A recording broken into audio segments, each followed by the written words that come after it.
अजी मिश्रा जी, अरे शादी हो गई है, बिल्कुल फर्स्ट क्लास हुई है। हाँ, अरे टेंशन मत लीजिए, मैं बहुत खुश हूँ। आपने बहुत अच्छे से तैयारी करी थी सारी।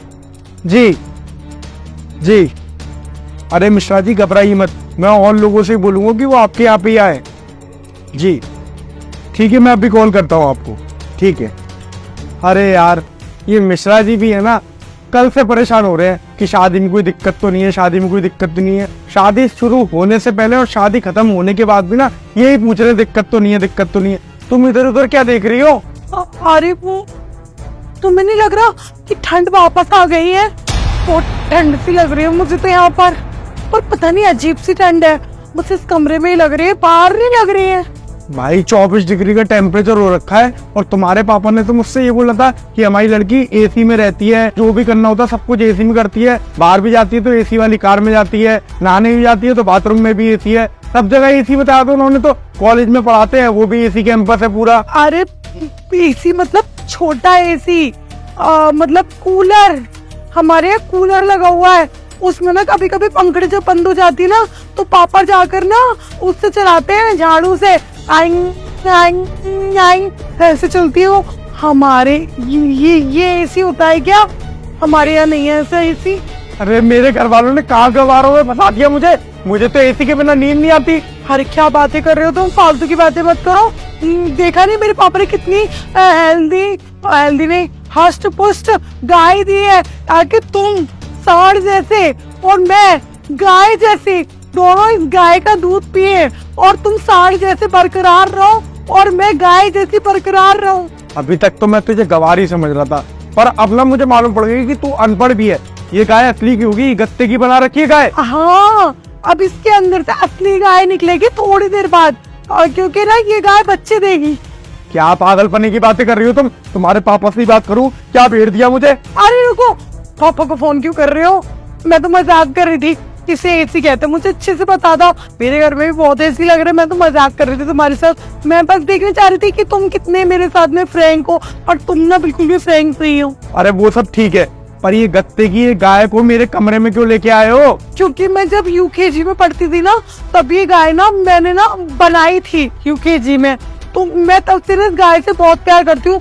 तुमने देखा होगा ना, अक्सर लड़कियां अपने सॉफ्ट टॉय से प्यार करती है, मैं इस गाय से प्यार करती हूँ, क्योंकि इस गाय से ना मेरी बहुत सारी यादें जुड़ी हुई हैं। भाई तुम करती हो ना, तो एक काम करो, अभी थोड़े दिनों के लिए ना इस गाय को बाहर लॉबी में रख दो, उठवाओ उसे। अरे नहीं, ये उठ ही नहीं सकते, ये बहुत भारी है, और वैसे भी प्रिंस थोड़े दिनों के लिए बाहर क्यों रखना है? मैं इसके बिना सो ही नहीं सकती ना, इस गाय के बिना मैं बाथरूम नहीं जा सकती, इसके बिना मैं खा नहीं सकती, इसके बिना मैं कुछ नहीं कर सकती। अरे भाई रामू से कह देता हूँ, रामू अच्छी अच्छी चीजें उठा लेता है, उसे फोन कर देता हूँ। अरे पर उठाने ही क्यों है? सही है, मेरे पापा ने तुमको इतना दहेज नहीं दिया ना, इसलिए तुम मेरी गाय बाहर फेंक रहे हो। अगर इस गाय की जगह दहेज दिया होता ना, तुम नहीं फेंकते बाहर। पागल हो गई है क्या? छोटा सा रूम है, उसमें इतनी बड़ी तूने गाय रख दी। अभी लोग आएंगे, मेरे रिश्तेदार आएंगे, वो क्या देखेंगे? ये बचपना लग रहा है तुम्हें? ये मेरी बचपन की यादें है प्रिंस। जब तुम एक गाय अपने घर में नहीं रख सकते, तुम मुझे क्या रखोगे? कल को मैं मोटी हो जाऊंगी, तुम तो मुझे भी बाहर फेंक दोगे। रामू! अरे क्यों बुला रहे हो रामू को तुम? हाँ साहब जी। अरे रामू, ये तो मुझे पागल लग रही है, इसके पापा से आज शाम को मैं बात करूंगा। तूने ये गाय को उठा और बाहर फेंक। बाहर फेंक रही है इस गाय को? एक काम करते, पहले दूध निकाल देते इसमें से। अरे क्या बकवास कर रहे हो रामू तुम? मुझे तो मुझसे ज्यादा ये बेवकूफ लग रहा है प्रिंस। और ना तू ना अपनी लिमिट में आकर समझा, छोड़ो दूध निकालने की बातें मत कर, निकल यहाँ से। भाई एक बात बता, तुझे भी गत्ते की गाय नहीं दिख रही है क्या? ये जानवर है क्या जो दूध निकालेगी? ये जानवर तो नहीं है, लेकिन इसके अंदर में एक इंसान जरूर है, बहुत अच्छा वैसा 6 फुट का। क्या बकवास कर रहा है तू? हाँ, पागल इंसान कहेंगे, निकल यहाँ से। क्या बकवास कर जा रहा है? अरे हाँ, इसमें तो सच में इंसान है। ओए बाहर निकल। और कोई बैंड बाजी वाला। हाँ, अरे लगता है इनको देखनी मिली होगी, इसलिए अंदर तक आ गए है ना। भैया मैं देती हूँ, हाँ मैं देती हूँ, आप बाहर जाओ, मैं देती हूँ। अरे नहीं साहब जी, मैं बताता हूँ ना, ये कोई बैंड वाला थोड़ी है, ये तो मैडम का आशिक है, आशिक। नहीं झूठ बोला है, बैंड बजाने आया था, ढोलक बजाने आया था। वो ना वो मैडम मुझे बोल रही थी तुझे 200 रुपए दूंगी, मैं वो डांस बहुत अच्छा करती हूँ, भंगड़ा अच्छा करती हूँ, तो मैं ढोल बजा रहा था, मैडम भंगड़ा डांस कर रही थी। फालतू की बकवास करना बंद कर। अगर मेरी होने वाली पत्नी के लिए मेरे घर का नौकर इतनी बड़ी बात बोल रहा ना, तो उसने जरूर कुछ ना कुछ देखा होगा। चुपचाप से बता दे तू कौन है, वरना पुलिस को बुला के ना अभी डंडे पड़वाऊंगा तेरे में। नहीं, पुलिस को नहीं, मैं बताता हूँ। हाँ, मैं इसका बॉयफ्रेंड हूँ। इसने बोला था मेरी शादी में बैंड वाला बन के आना, मैं शादी वाले रात को भाग जाऊंगी। बस हम दोनों ना भागने का प्लान कर रहे थे, हमारे बैग ना सब बाहर पैक रखे। बता दो ना इनको। झूठ बोल रहे हैं, मैं नहीं जानती। अरे मैं कहाँ से भाग सकती हूँ, मैंने तुमसे शादी करी है प्रेस। अगर मुझे भागना ही होता तो मैं तुम्हें पहले बता देती ना। तो ये पागल हो गया है। अच्छा, ये पागल हो गया है, इसने तेरी सच्चाई बता दी तो तूने इसे पागल का करार दे दिया।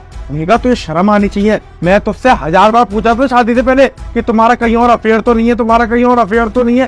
तूने क्या बोला था, मेरा अफेयर? मैंने तो अफेयर आज तक सुना ही नहीं है कि कैसा होता है। अब समझ में आ रही क्यों नहीं सुना था। और ये गाय गत्ते की क्यों आई, ये भी समझ में आ रहा मुझे। और मेरी बात सुनो, मैं तुम्हें सब कुछ बताने ही वाली थी कि मेरा एक पहले बॉयफ्रेंड था और अब वो मेरा पीछा नहीं छोड़ रहा है। देखो ना इसकी हिम्मत, ये यहाँ पर पैंट वाले की ड्रेस पहन के आ गया और मैं तो उसको भगा ही रही थी, लेकिन एंड टाइम पे तुम आ गए। बस मुझे में ज्यादा क्लैरिफिकेशन की जरूरत नहीं है। तुम दोनों ने एक काम करो, बाहर चलो मेरे साथ, तेरे घर वालों को बुलाता हूँ, पुलिस वालों को भी बुलाता हूँ, और मालूम पड़ जाएगी कि ये तुझे ब्लैकमेल कर रहा था या जो भी इसने बोला है वो सारी चीजें सच है। अरे नहीं साहब जी, पुलिस को और भाभी जी के घर वालों को बुलाने की जरूरत नहीं है। मैं पहले ही टिंग कर चुका उनके पास। ऐसा नौकर पाल रखा तुमने। अब सुन, नौकर को छोड़, तुम दोनों ना बाहर चलो, पहले यहाँ से बाहर चलो।